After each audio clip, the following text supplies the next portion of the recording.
Diwata, nagpaputs pa. Hindi yan puts pa, nagpa-derma Ay, ako. hindi pa. Bakit ang- Akala ko puts pa. Nakabaliktad kasi. Ito pala yung Ayan puts ang pa. puts pa. Ito pala yung puts pa. Ito official. Official ito, mukha ito eh. Grabe. Abangan natin ang transformation ni Diwata. Ayan o.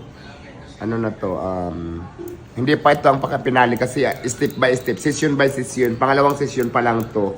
Ang tawag nila dito sa aking beauty consultant, itong gumagawa sa akin ngayon, dermatologist, analyst, hindi daw makukuha to sa isang session lang, kaya nang binigyan niya ako ng 50 session daw bago makita yung effect, sabi niya. Kaya babalik-balik ako dito ng hanggang 50. Ano yung nilagay sa mukha mo? Parang ano eh, panaramdaman ko, parang alam mo yung buhangin, yung parang, sa amin kasi di ba alam mo yung hito, di ba madulas yun kapag tinanggal mo yung dulas, alam mo yung abo sa pinanggatong, yung pinangganyan, sa parang gano'n yung pakiramdam ko sa face.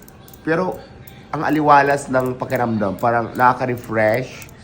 At saka feeling ko, ang ganda-ganda ko sa pakiramdam talaga ko. So, tingnan natin mamaya pag natapos. So, ayan guys, ito na po yung second dose ng ating pagpapaganda. Kasi ano siya step by step to. Parang, ano bang tawag doon? Di ba? Session by session. Ito na po yung second dose ng session ng aking pagpapaganda. So, dati, na-vlog ko sa inyo yung first dose nito. Ito na yung second dose ngayon. At ito na, hindi lang paa at hindi lang mukha ngayon. So, kasama ng ating dibdib ngayon sa gagawin sa ating second dose.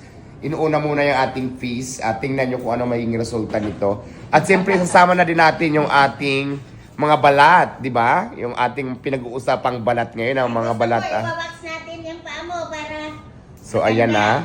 Oo, tanggalan natin. Naramdaman ko na talaga yung pagbabago habang dinidikit mo yan. Ano ba yan? Mga parang dagta ng mga kahoy sa probinsya namin. Ano ba yung nilagay? Ito ay cold wax. Wax to Oo, wax. yung...